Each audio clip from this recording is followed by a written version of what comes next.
नमस्कार दोस्तों, फिटर गुरुजी में आपका स्वागत है। आज हम फिटर थ्योरी सेमेस्टर फोर्थ के 2016 के पेपर को सॉल्व करेंगे। ये थ्योरी का पेपर है फोर्थ सेमेस्टर 2016 का। इसके अंदर टोटल 50 क्वेश्चन हैं, जिसको हम दो पार्टों में करेंगे, फर्स्ट पार्ट और सेकंड पार्ट। 25-25 क्वेश्चन होंगे दोनों पार्टों में। तो स्टार्ट करते हैं हम। हमारा पहला क्वेश्चन है, हिंदी और इंग्लिश दोनों में है। हिंदी के अंदर बोला जाएगा, इंग्लिश भी देख सकते हैं अगर आपको हिंदी में समझ नहीं आ रहा है तो। फर्स्ट क्वेश्चन है, किसी खाली गियर में दांतों को सही प्रकार से लगाने के लिए खाली स्थान का प्रयोग किया जाना अपेक्षित है। कोई खाली गियर है, उसके दांतों को सही प्रकार से लगाने के लिए किसका प्रयोग अपेक्षित है? फर्स्ट ऑप्शन है विभाजक हेड का, बी ऑप्शन है इंडक्शन हेड का, इंडक्शन प्लेट का, सी है एक विभेदक प्रक्रिया का, डी है यूनिवर्सल टेबल का। तो एक खाली गियर के दांतों की सेटिंग के लिए जो विभाजक हेड होता है उसका प्रयोग अपेक्षित होता है। तो हमारा राइट आंसर हो जाएगा ए। ओके, नेक्स्ट क्वेश्चन हमारा, हेलिकल गियरों को निम्न में से किस प्रकार की मिलिंग मशीन पर काटा जाता है? जो हेलिकल गियर होते हैं हमारे, उनको किस प्रकार की मिलिंग मशीन के ऊपर काटा जाता है, बनाया जाता है? फर्स्ट है ऑप्शन हमारा प्लेन, क्षैतिज, हॉरिजॉन्टल बोलते हैं जिसे, यूनिवर्सल, ड्रम प्रकार। तो जो हमारे हेलिकल गियर होते हैं उनको हम यूनिवर्सल जो मशीनें होती हैं, यूनिवर्सल मिलिंग मशीनें, उनके ऊपर काटते हैं। सी हमारा राइट ऑप्शन हो जाएगा, universal milling machine. Next question हमारा, कार्बोराइजिंग को खाली स्थान पर किया जाता है। जो कार्बोराइजिंग होती है उसको कहाँ पर किया जाता है? हाई कार्बन स्टील के ऊपर, मध्यम कार्बन स्टील पर, निम्न कार्बन स्टील पर, हाई स्पीड स्टील पर। तो कार्बोराइजिंग जो ऑपरेशन है हमारा, वह हमेशा निम्न कार्बन स्टील के ऊपर किया जाता है। सी ऑप्शन हमारा राइट हो जाएगा, निम्न कार्बन स्टील। और इस कार्बोराइजिंग के अंदर क्या होता है, जिस धातु के अंदर निम्न कार्बन होता है, जैसे इस्पात के अंदर निम्न कार्बन है, इसके सतह हमें कठोर करनी है, ऊपर की सतह को कठोर करना है तथा अंदर का जो पार्ट है उसे मुलायम रखना है। तो वह हमारी कार्बोराइजिंग कहलाती है, जिसे निम्न कार्बन इस्पात के ऊपर किया जाता है। ओके,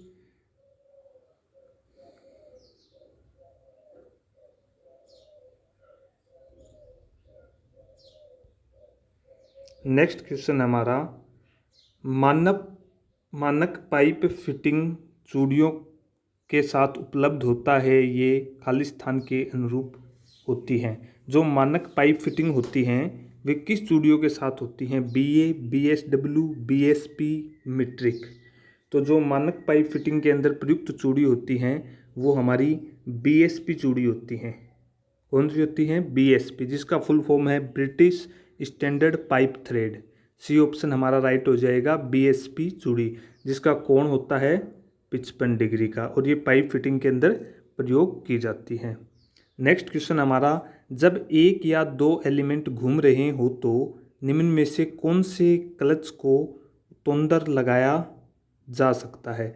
जब एक या दो एलिमेंट हैं कोई, वो आपस में घूम रहे हैं, तो हम कौन से क्लच का प्रयोग करेंगे वापस? सिंगल प्लेट क्लच का, कोण क्लच का, सेंट्रीफ्यूगल क्लच का, डॉग क्लच का। जब दो एलिमेंट आपस में घूम रहे हों तो वहाँ पर हम हमेशा कोण क्लच का प्रयोग करते हैं। बी ऑप्शन हमारा राइट हो जाएगा, कोण क्लच। ओके, नेक्स्ट क्वेश्चन हमारा, किसी पाइप की चूड़ी का इंक्लूडेड कोण होता है। जो पाइप होता है उसमें चूड़ी कटी होती है, उसके अंदर जो कोण होता है वो कितने डिग्री का होता है? क्वेश्चन ये पूछा है, 60 डिग्री, 47 डिग्री, 55 डिग्री, 45 डिग्री। तो हमारा जो पाइप है उसके अंदर हमेशा 55 डिग्री का कोण होता है। अभी पीछे क्वेश्चन में बताया था कि पाइप के अंदर 55 डिग्री का कोण होता है, और BSP थ्रेड होती है, British standard pipe thread, 55 degree के कोण पर होती है। ओके, नेक्स्ट क्वेश्चन हमारा, दोषपूर्ण बाहरी थ्रेड को खाली स्थान के द्वारा ठीक किया जाता है। जो बाहरी थ्रेड होती हैं, एक्सटर्नल थ्रेड, और वो दोषपूर्ण हैं, उनमें कुछ मिस्टेक हैं, तो उनको ठीक करने के लिए हम किसका प्रयोग करेंगे? डाई नट का, हाफ नट का, वर्ताकार डाई का, समायोज्य योग्य स्क्रू प्लेट डाई का। तो जो दोषपूर्ण बाहरी थ्रेड है उनको सही करने के लिए हम हमेशा एक डाई नट का प्रयोग करते हैं। ए ऑप्शन हमारा राइट हो जाएगा, डाई नट। डाई नट एक सामान्य प्रकार के नट की आकृति का होता है। इसका प्रयोग बाहरी थ्रेड को, दोषपूर्ण थ्रेड को ठीक करने के लिए किया जाता है। नेक्स्ट क्वेश्चन हमारा, जहाँ पर अधिक गति को कम किया जाना अपेक्षित हो तो किस प्रकार के गियर का प्रयोग किया जाएगा। जहाँ पर अधिक गति है, तेज गति में कोई गियर चल रहा है और गति को कम करना अपेक्षित हो तो वहाँ पर हम कौन से गियर का प्रयोग करेंगे। फर्स्ट ऑप्शन हमारे पास worm and worm wheel, B है हेलिकल बोन गियर, सी है हाइपोइड गियर, डी है हेरिंग बोन गियर। तो अधिक गति को कम करने के लिए हम हमेशा वर्म एंड वर्म व्हील का प्रयोग करते हैं। ए ऑप्शन हमारा राइट हो जाएगा, worm and worm wheel gear. Okay, next question है, रोटरी गति को लीनियर गति में किस प्रकार के गियर के द्वारा बदला जाता है। वेरी मोस्ट क्वेश्चन है भाई, रोटरी गति को लीनियर गति में बदलना या घुमाऊ गति को रेखीय गति में बदलना, हिंदी में बोले तो वहाँ पर किस गियर का प्रयोग किया जाता है। Rack and pinion, worm and worm wheel, hypoid gear, आंतरिक गियर। तो रोटरी गति को लीनियर गति में बदलने के लिए हम हमेशा रेक एंड पिनियन का प्रयोग करते हैं। ए ऑप्शन हमारा राइट हो जाएगा, rack and pinion. Rack and pinion कैसा होता है, डायग्राम बना देते हैं। इसमें एक रेक होती है इस प्रकार की, इस पे दांते कटे हुए होते हैं और इसके ऊपर एक पिनियन होती है। ये जो गोल वाला भाग है ये पिनियन है और ये फ्लैट भाग है ये रेक है। कई बार डायग्राम से भी पूछ लिया जाता है कि इनमें रेक कौन सा है, पिनियन कौन सा है। नेक्स्ट क्वेश्चन है हमारा, पाइप असेंबली में हेम पैकिंग का प्रयोग किया जाता है। जो पाइप की असेंबली होती है, पाइप असेंबली है, उसमें हेम पैकिंग का प्रयोग किया जाता है। क्यों करते हैं हम हेम पैकिंग का प्रयोग। फर्स्ट ऑप्शन हमारा चूड़ियों के बीच के अंतर को भरने हेतु, बी है लीकेज के बचाव के लिए, सी है सही फिटिंग करने के लिए, डी है आसानी से उपयोग के लिए। तो जो हम पाइप असेंबली में हेम पैकिंग का प्रयोग करते हैं वो लीकेज के बचाव के लिए करते हैं। लीकेज ना हो, हमारा जो पाइप असेंबली है वो लीकेज ना हो उसके लिए हम हेम्प पैकिंग का प्रयोग करते हैं। बी ऑप्शन हमारा राइट हो जाएगा, लीकेज से बचाव के लिए। बी ऑप्शन राइट हो जाएगा हमारा। नेक्स्ट क्वेश्चन है, निम्न में से कौन सी वस्तु के द्वारा काम को होल्ड किया जा सकता है, काम का पता लगाया जा सकता है और सही जगह पर औजार का मार्गदर्शन किया जा सकता है। जिंग व फिक्चर से क्वेश्चन है कि वह कौन सी चीज़ है जिसके द्वारा काम को होल्ड भी किया जा सकता है, काम का पता भी लगाया जा सकता है तथा औजार को मार्गदर्शन, जो हमारा टूल है उसको गाइड भी किया जा सकता है। तो ऑप्शन हमारे पास है, ड्रिल बुश के द्वारा, ड्रिल फिक्सर के द्वारा, ड्रिल जिंक के द्वारा, वी ब्लॉक के द्वारा। तो काम का होल्ड करना, काम को उसका पता लगाना तथा टूल को गाइड करने का, ये सभी काम ड्रिल जिंग के द्वारा किया जाता है। सी ऑप्शन हमारा राइट हो जाएगा, ड्रिल जिंग। सी ऑप्शन हमारा राइट हो जाएगा, ड्रिल जिंग के द्वारा काम को होल्ड किया जा सकता है, पता लगाया जा सकता है तथा टूल को गाइड भी किया जा सकता है।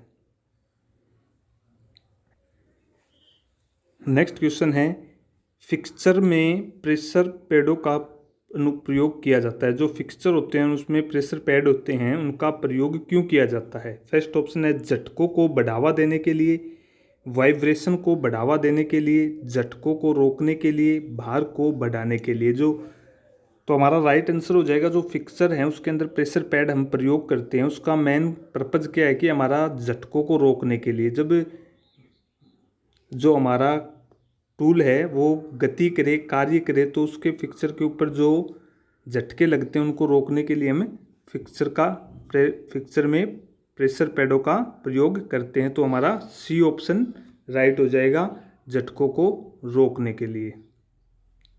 नेक्स्ट है, डायग्राम से चित्र में दर्शाए गए फिटिंग के प्रकार की पहचान करें। चित्र दर्शाया गया, इसमें पाइप फिटिंग का कौन सा इक्विपमेंट है इसका बताना हमें। फर्स्ट ऑप्शन है plug, reducer, nipple, union.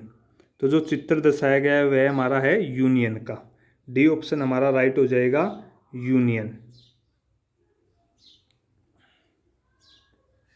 Next question हमारा, घूमने वाले शाफ्टों के समांतर दांतें रखने वाले गियर खालिस्तान के नाम से जाने जाते हैं। जो घूमती हुई शाफ्टें होती हैं उनके अंदर जो समांतर दांतें रखे जाते हैं वो कौन से गियर कहलाते हैं? वार्म गियर, सपर गियर, हेलिकल गियर, वेबल गियर। तो जो समांतर दांतें कटे होते हैं वो हमारे सपर गियर के होते हैं। बी ऑप्शन हमारा राइट हो जाएगा, सपर गियर। अगर पूछ लेता कि कोणीय होते हैं तो वो हेलिकल गियर में होते हैं। सपर गियर में क्या होते हैं? समांतर दांतें होते हैं। जैसे हमारा गियर है तो इसमें समांतर दांतें मिलेंगे हमें।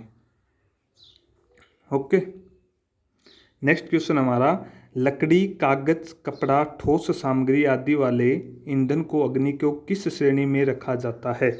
जो लकड़ी है, कागज, कपड़ा या कोई ठोस सामग्री वाले ईंधन को अग्नि की किस श्रेणी में रखा जाता है? ए में, डी में, बी में, सी में।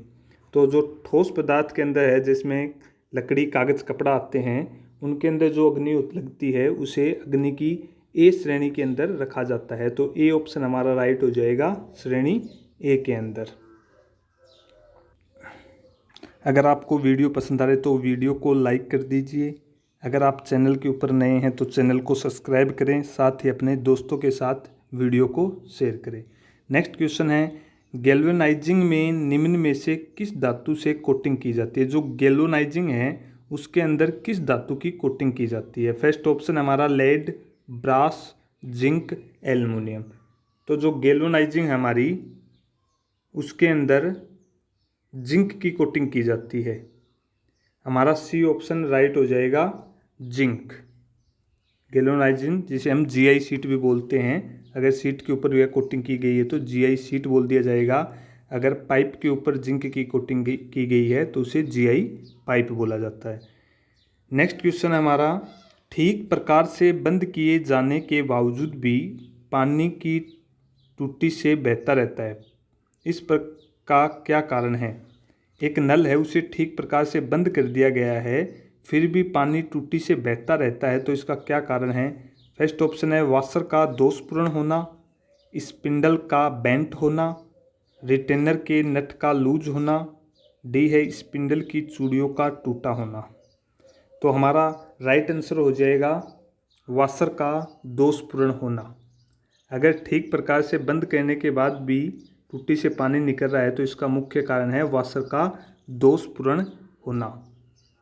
नेक्स्ट क्वेश्चन है, एल्युमिनियम का प्रयोग व्यापक रूप से एयरक्राफ्ट उद्योग में किया जाता है क्योंकि यह जो एल्युमिनियम है उसका बहुत मात्रा में प्रयोग किया जाता है। कहाँ पर? एयरक्राफ्ट उद्योग में। इसका क्या कारण है?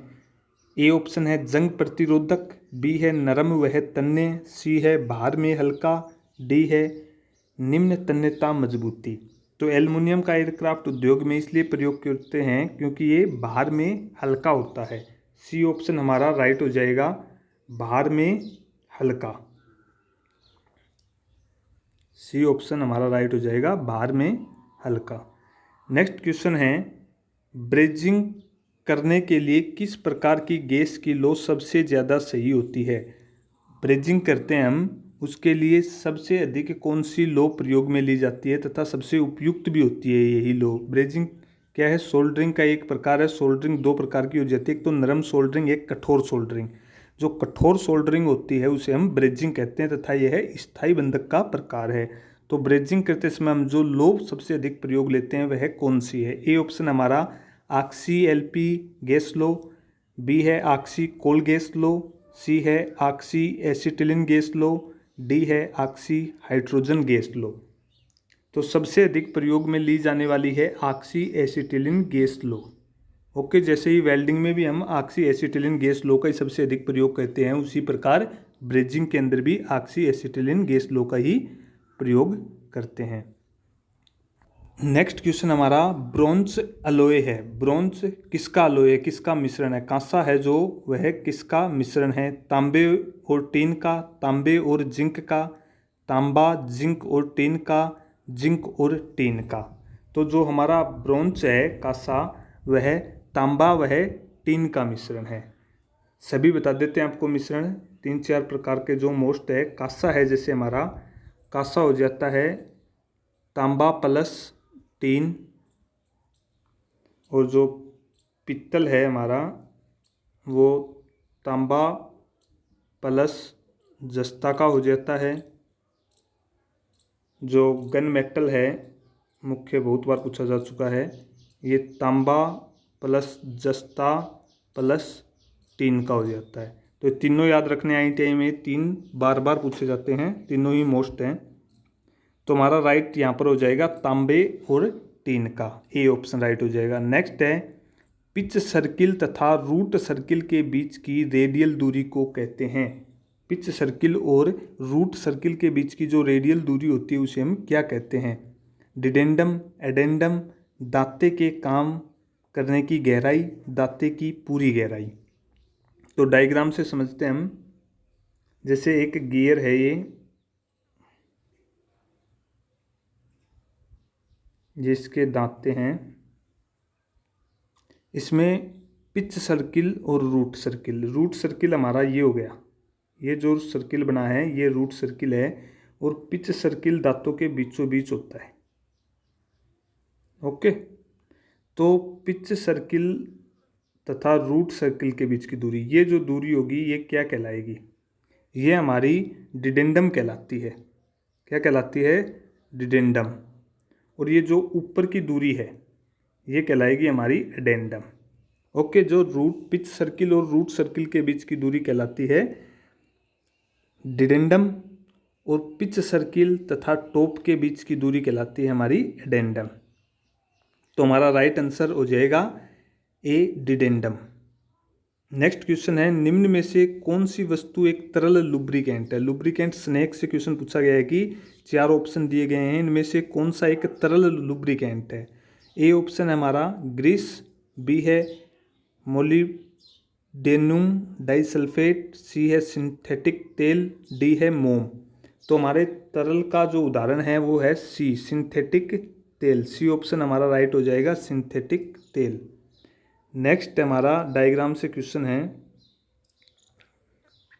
चित्र में दर्शाए गए लुब्रिकेटर के प्रकार की पहचान करें। एक लुब्रिकेटर दर्शाया गया है चित्र में, इसकी हमें पहचान करने की है कौन सा है। एक में है वीक फीड लुब्रिकेटर, बी है साइड फीड लुब्रिकेटर, सी है फोर्स फीड लुब्रिकेटर, डी है रिंग ऑयलिंग लुब्रिकेटर।